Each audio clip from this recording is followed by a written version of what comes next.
Children, today you will read chapter number 22, Up in the Sky. आसमान में ऊपर क्या क्या है. Warm up. Find out the name from the word. Search to fill in the blanks. The rocket is going to the. बताइए ये rocket कहाँ जा रहा है. इस बॉक्स में से आपको ये सर्च करना है. तो आपको यहाँ लिखना है मून. अर्थ. अर्थ माने पृथ्वी. आपकी ये जो धरती है जिसके ऊपर आप अपना घर बनाते हैं, चलते फिरते हैं, उसको अर्थ बोला जाता है. We live on the earth. Plants and animals also live on it. The shape of the earth is round like an orange. The earth has land and water. It has air all around. Earth Prithvi. We live on the earth. हम पृथ्वी पर रहते हैं. Plants and animals also live on it. पेड़ पौधे और जानवर भी इसी धरती पर रहते हैं. The shape of the earth is round like an orange. इस पृथ्वी का आकार कैसा है, हमारी धरती का आकार कैसा है, round goal, like an orange, एक संतरे की तरह. The earth has land and water. हमारी इस धरती पर जमीन और पानी दोनों है. It has air all around. All around इसके चारों ओर हवा भी है. अब आप पढ़ेंगे सन के बारे में. सन सूर्य, ये है सन. लेट्स रीड अबाउट द सन. चलिए सन के बारे में पढ़ते हैं. आई शाइन ड्यूरिंग द डे. सन. कोई आपसे पूछे विच शाइन ड्यूरिंग द डे, कौन चमकता है दिन में, तो आप बोलेंगे सन. आई शाइन ड्यूरिंग द डे. मैं दिन के समय चमकता हूँ. I make the day warm and bright. मैं दिन को गर्म और सुंदर चमकीला बनाता हूँ. आई rise in the east and set in the west. जहाँ से सूरज उगता है उसको ईस्ट बोला जाता है, और जहाँ पर सन छिप जाता है उस जगह को वेस्ट बोला जाता है, यानी कि पूरब और पश्चिम. सूरज पूरब में निकलता है और पश्चिम में छिप जाता है. I look small. Do you know why I am very far from you? I look small. मैं छोटा दिखता हूँ. Do you know? क्या तुम्हें पता है क्यों? सन तो बहुत बड़ा है लेकिन आपको बहुत छोटा सा दिखाई देता है. क्यों? क्योंकि I am very far from you. क्योंकि मैं तुमसे बहुत दूर हूँ. I make the day warm and bright. मैं दिन को गर्म और ब्राइट माने चमकीला बनाता हूँ. I am very hot. I am a huge ball of fire. मैं बहुत गर्म हूँ और मैं एक बहुत बड़ा आग का गोला हूँ. सन के करीब आप बिल्कुल नहीं जा पाएंगे क्योंकि सन में बहुत हीट है. जो कुछ भी उसके पास जाने की कोशिश करेगा वो पिघल जाएगा, राख हो जाएगा.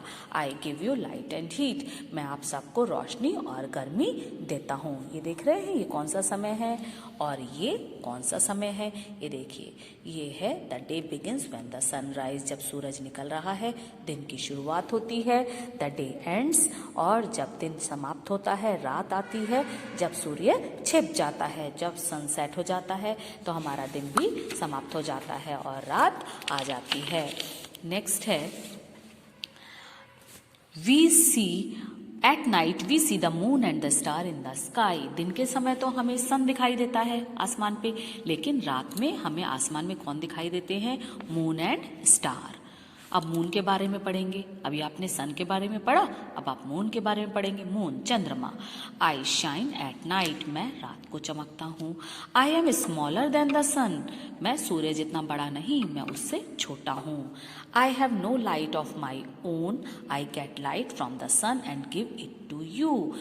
मून में अपनी कोई रोशनी नहीं होती. सन की रोशनी से ही वो चमकता है, सूरज की रोशनी से ही वो चमकता है और रात में हमें चमकता हुआ दिखाई देता है. I am round in shape. मैं राउंड, मैं बिल्कुल गोल हूँ, मेरा आकार गोल है. I give you light at night. और जब रात हो जाती है, सन छिप जाता है, तो मैं आप लोगों को रोशनी देता हूँ. Next we see the moon in the following shape. अब आपने कभी आसमान में देखा होगा, कभी तो चांद आपको इतना छोटा सा दिखाई देता है, कभी हाफ हो जाता है, कभी वो फुल हो जाता है. तो उस मून के बहुत सारे शेप्स हैं. जब वो थोड़ा सा चमकता है तो उसको बोलते हैं क्रिसेंट मून. जब वो आधा हो जाता है तो उसको कहते हैं half moon.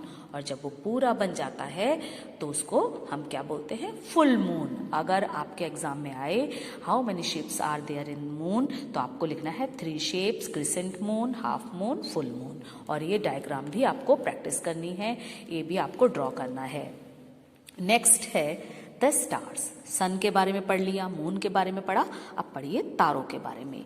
We see the stars at night, हमें रात में तारे दिखाई देते हैं। They are very far away, वे बहुत दूर हैं। दे ट्विंकल एट नाइट, और वो रात में टिमटिमाते हैं, चमकते हैं।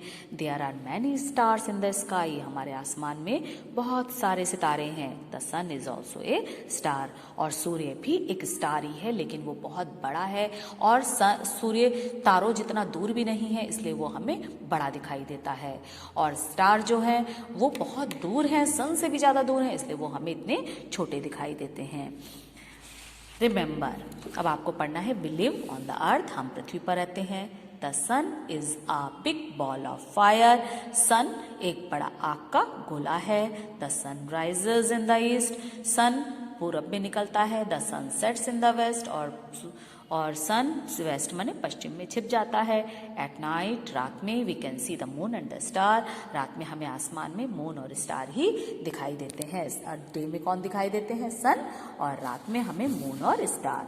Now tick right the correct answer. What gives us light and heat, हमें लाइट और हीट कौन देता है, सन या अर्थ? तो आपका राइट आंसर है सन, तो आपने सन पे टिक करना है। What is seen eight night, रात में हमें कौन दिखाई पड़ता है आसमान में, सन या मून? तो हमें रात में मून दिखाई देता है। द सनराइज इज, सूर्य कहाँ से, कौन सी दिशा से निकलता है? आपको लिखना है ईस्ट। द सनसेट, और सूरज छुपता कहाँ है? West. The sun shine at midnight, true false, क्या सन आधी रात के समय चमकता है? फॉल्स, नहीं, वो तो सुबह ही चमक जाता है। The star shine during the day, क्या स्टार दिन में चमकते हैं? नो, फॉल्स, स्टार रात में चमकते हैं। The earth moves around the moon, क्या हमारी पृथ्वी मून के चारों ओर चक्कर काटती है? नो, हमारी जो अर्थ है, हमारी जो धरती है, वो सन के चारों ओर चक्कर काटती है, इसलिए ये फॉल्स है। The earth is round like an orange, क्या अर्थ संतरे की तरह गोल है? ट्रू, बिल्कुल सही। There is life on the moon, क्या मून पर आपका जीवन संभव है? नो, वहां पर जीवन संभव नहीं है। Okay children, thank you.